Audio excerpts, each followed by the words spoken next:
Assalamualaikum warahmatullahi wabarakatuh. Alhamdulillah, segala puji hanya milik Allah, Tuhan semesta alam.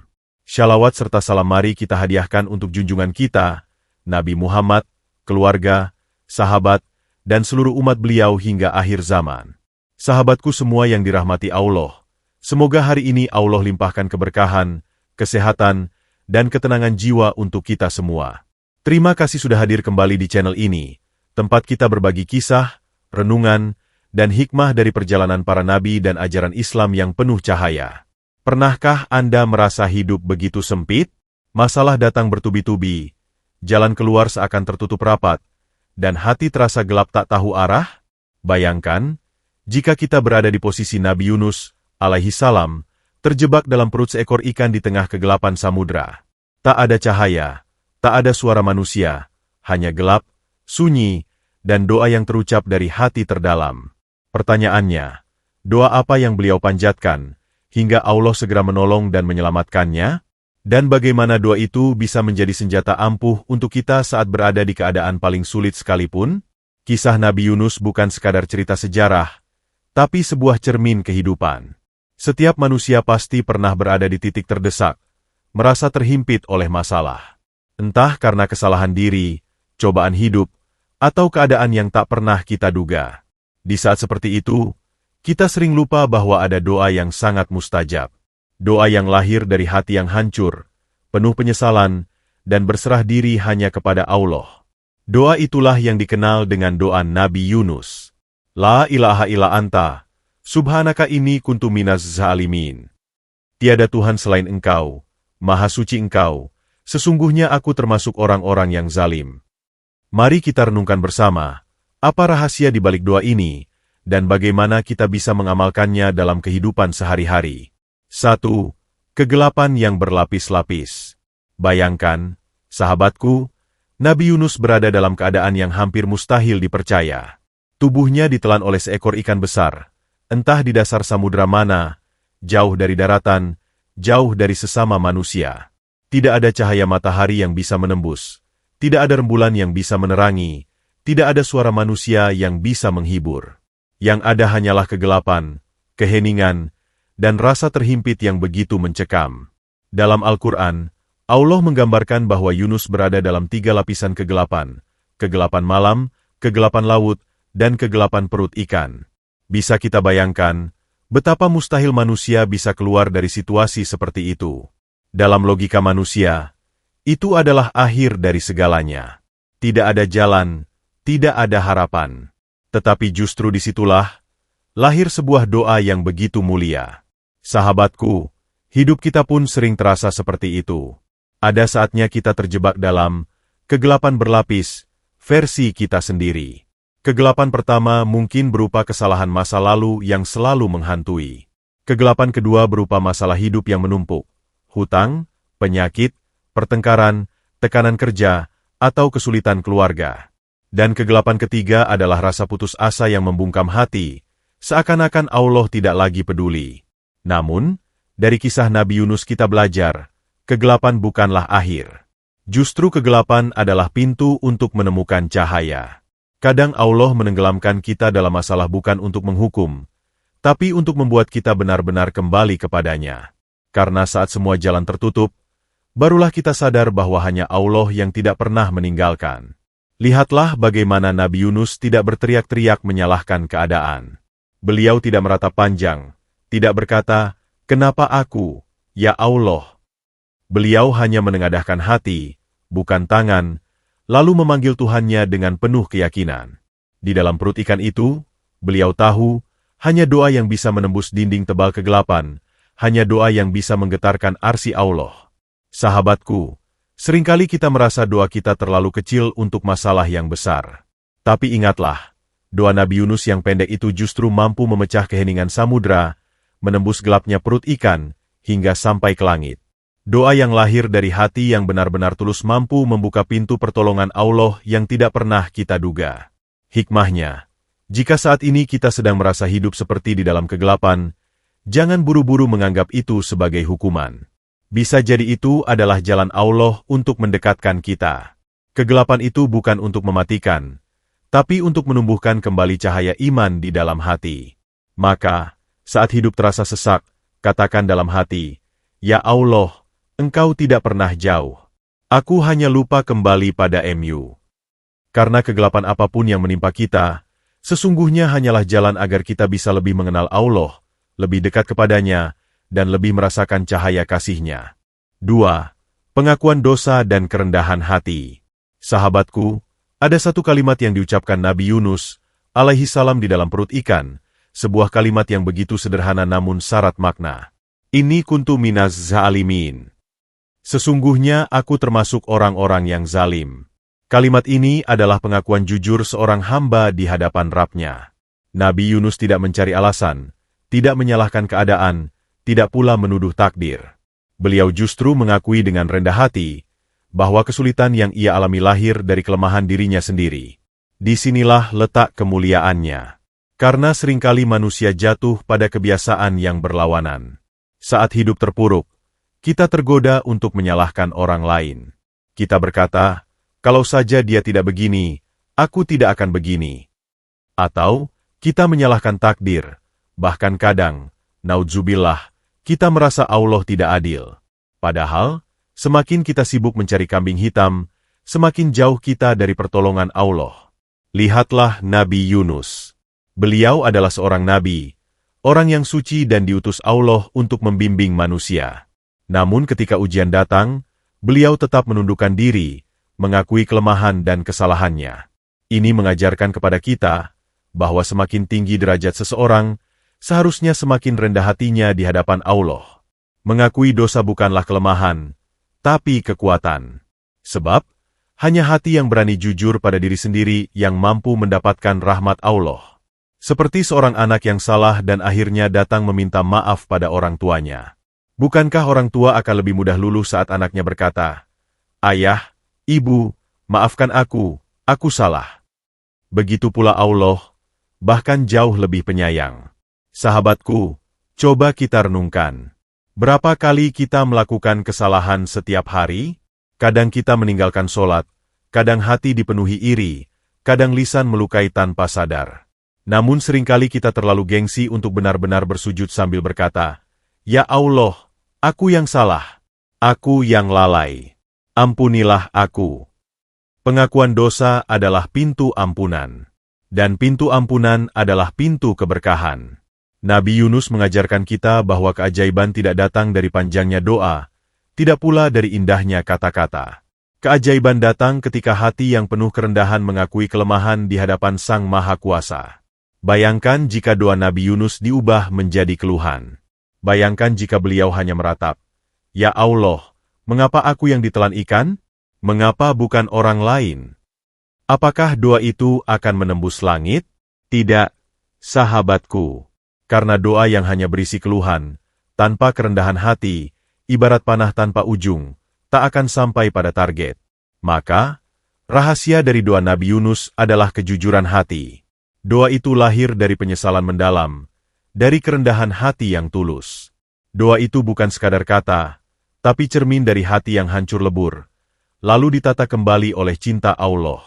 Sahabatku, jika kita ingin doa kita mustajab, belajarlah untuk berani berkata, "Ya Allah, aku salah." Jangan malu mengakui dosa, jangan gengsi meminta ampun. Karena sesungguhnya, saat kita mengakui kesalahan, saat itulah Allah sedang menyiapkan jalan keluar yang indah. Rasulullah pernah bersabda, bahwa orang yang bertaubat dengan sungguh-sungguh, dosanya akan diampuni seakan-akan ia tidak pernah berdosa sama sekali. Luar biasa, bukan? Allah tidak sekadar memaafkan, tapi menghapus, menutupi, bahkan mengganti dosa itu dengan kebaikan. Inilah yang membuat doa Nabi Yunus menjadi senjata mustajab, karena beliau tidak menyalahkan siapapun, tidak merasa benar sendiri, tapi dengan penuh kerendahan hati mengakui kelemahan. Dan dari kerendahan hati itu, lahirlah kekuatan yang mengguncang samudra, hingga Allah memerintahkan ikan itu untuk memuntahkannya dengan selamat. 3. Tauhid sebagai pondasi doa. Sahabatku yang dirahmati Allah, setiap doa yang benar-benar menembus langit selalu dimulai dari pengakuan tauhid. Inilah yang diajarkan Nabi Yunus dalam doanya. Ia tidak langsung meminta keselamatan, tidak pula merinci keluh kesahnya. Tapi beliau membuka doanya dengan kalimat agung. La ilaha illa anta. Tiada Tuhan selain Engkau. Kalimat ini adalah inti dari seluruh keimanan. Tauhid. Pengakuan bahwa hanya Allah yang berhak disembah, hanya Allah tempat bergantung, hanya Allah yang bisa menolong. Tidak ada selain Dia. Mengapa doa ini begitu dahsyat? Karena saat Yunus berada dalam perut ikan, beliau benar-benar tidak punya siapa-siapa.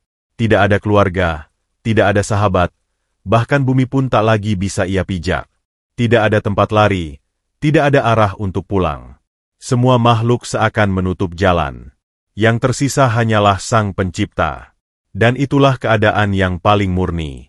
Saat semua pintu tertutup, kita baru sadar bahwa hanya Allah yang tidak pernah meninggalkan.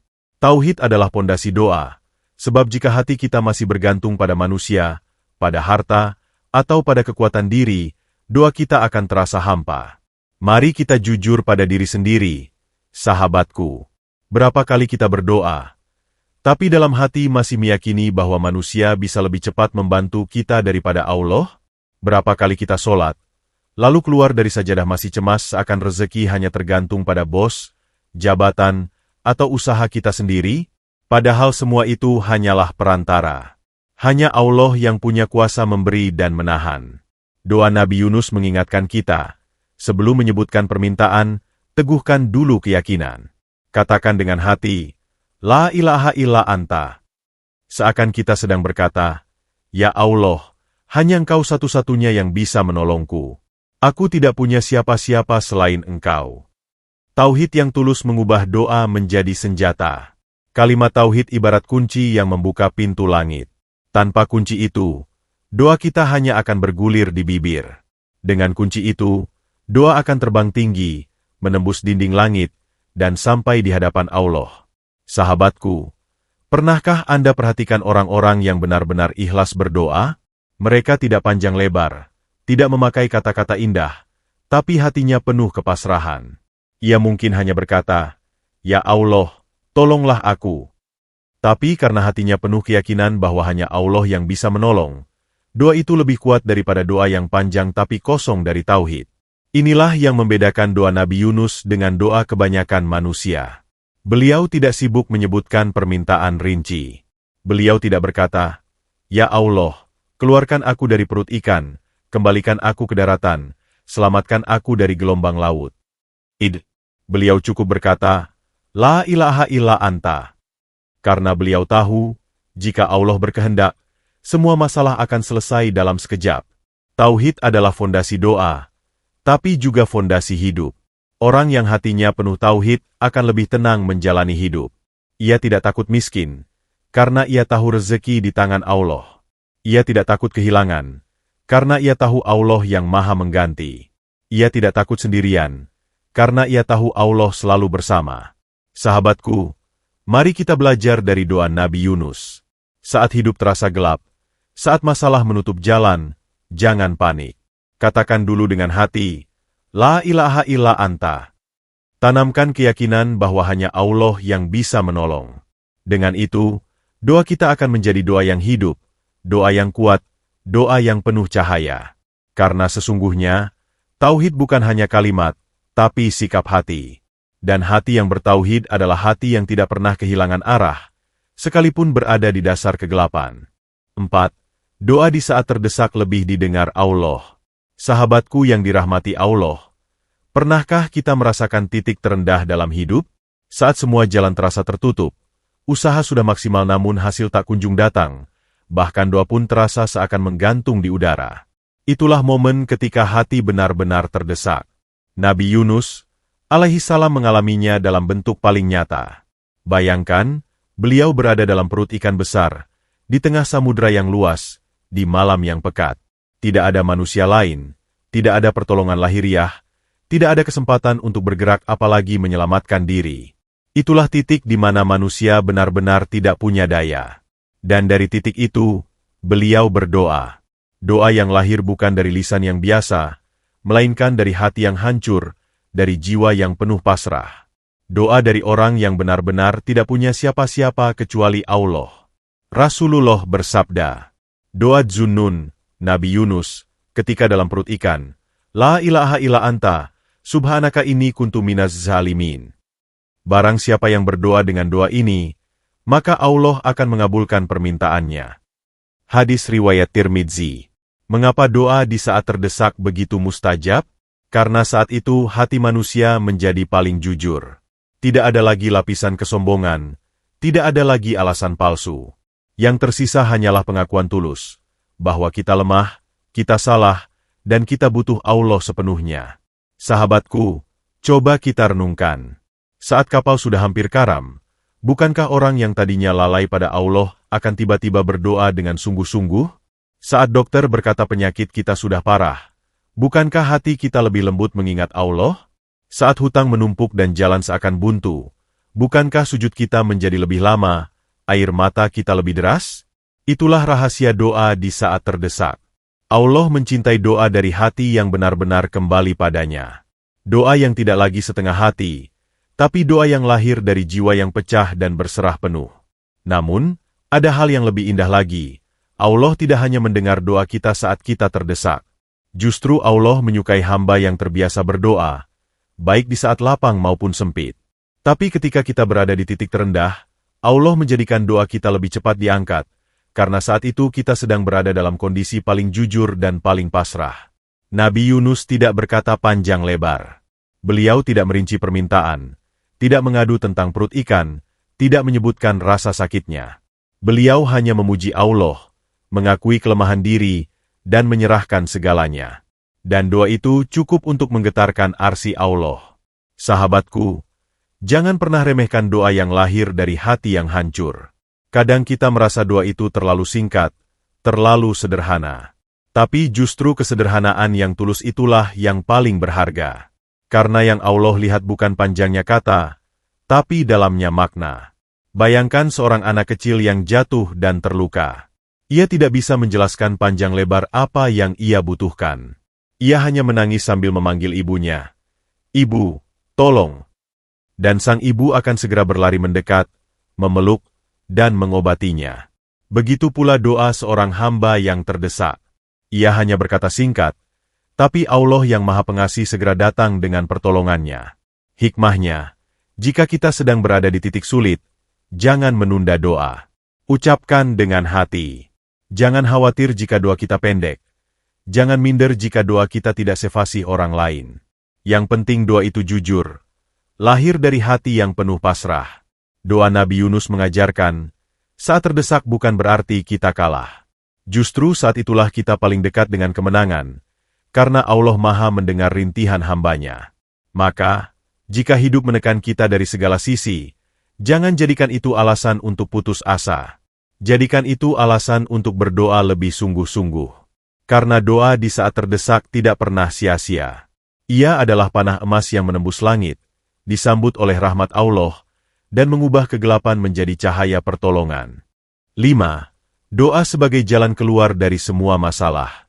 Sahabatku yang dirahmati Allah, kisah Nabi Yunus berakhir dengan keajaiban yang sulit dicerna akal.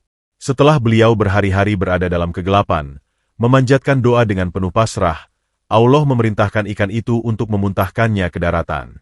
Bayangkan, seorang manusia yang tadinya terjebak dalam perut ikan di tengah lautan, bisa keluar hidup-hidup dengan selamat.